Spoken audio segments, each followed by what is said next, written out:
So এই guys ভিডিওটা এখান থেকে শুরু করছি। আজকে যাচ্ছিলাম আমরা গঙ্গায় ফটো তুলতে। তো আমি ভেবেছিলাম ভিডিওটা আমি প্রথম থেকে শুরু করবো, যখন রেডি হচ্ছিলাম তখন থেকে। তো ভাইও আমার খুব তাড়া দিচ্ছিল, বলছিল ও রোদ চলে গেলে আর ফটো ভালো হবে না, তো তাড়াতাড়ি ওদের জন্য তাড়াহুড়ো করে আর ভিডিওটা ক্লিপটা তোলা হয়নি। তো রাস্তা থেকে ভিডিও তো শুরু করছিলাম। তো গঙ্গায় আজকে গিয়েছি, প্রচণ্ড ভিড় ছিল গঙ্গায়, কারণ আজকে পিকনিক হচ্ছিল গঙ্গায়। দেখতে পাবে যে কত লোক, কত গাড়ি পিকনিক হচ্ছিল এই জায়গাটাতে।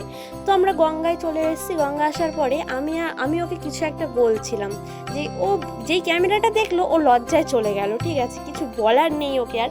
তো মেন হলো আমার ভাইয়ের জন্য আসা। আমার ভাই বলছিল অনেকদিন ধরে ফটো তুলবো গঙ্গার পাড়ে বসে। তো ওর জন্যই মেনলি আসা, যে ও বলছিল যে অনেকদিন ধরে ফটো তুলবো চল। তো আমাকে তো আর ফটো তুলে দেবে না ওরা। আমি অনেকক্ষণ ধরে বললাম যে ফটো তুলতে দিল না।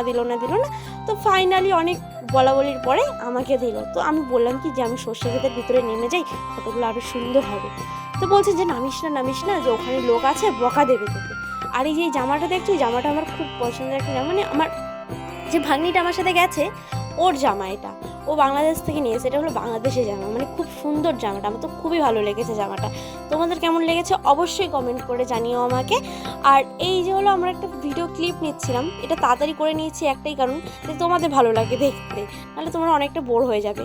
তো আমাদের ফুচকা খেয়ে নিয়েছিলাম, ওদেরকে ফুচকা খাইয়েছিলাম। আর বলছিলাম যে বাড়ি চলে এবার। তো বাড়িতে আমরা দেখতেই পাচ্ছ যে বাড়ি যাচ্ছিলাম। আর কতটা লোক ছিল এই জায়গাটাতে, এতটাই লোক ছিল মানে কি বলবো। এই টাইমে সবাই বাড়ি যাচ্ছিল, সবাই দেখতে পাবে কত লোক। আর এই সূর্যটা দেখো কতটা সুন্দর, সূর্যটা দেখলেই মানে এতটা ভালো লাগছিল সূর্যটাকে দেখতে। আর এই দেখো কত লোক এইখানটাতে, সবাই বাড়ি যাচ্ছিলো। ভাইকে বললাম ভাই একটু আস্তে চালা, সাবধানে গাড়ি চালা, নাহলে অ্যাক্সিডেন্ট হয়ে যাবে। তো বাড়ি আসার পথে এই জিনিসটা দেখলাম, যেটা বুঝতে পারলাম না এটা জল ভরানো হচ্ছে না কীর্তন হচ্ছে ভগবান জানি। পিছনে বাজনাপাটি আর সামনে কীর্তনের দল, আমি ঠিক বুঝতে পারছিলাম না। তো আর কি করা যায়, বাড়ি চলে আসলাম। বাড়ি এসে আমি ফ্রেশ হয়ে নিলাম। তোমাদের যদি ভিডিওটা ভালো লাগে লাইক কমেন্ট শেয়ার করে দিও প্লিজ। টাটা।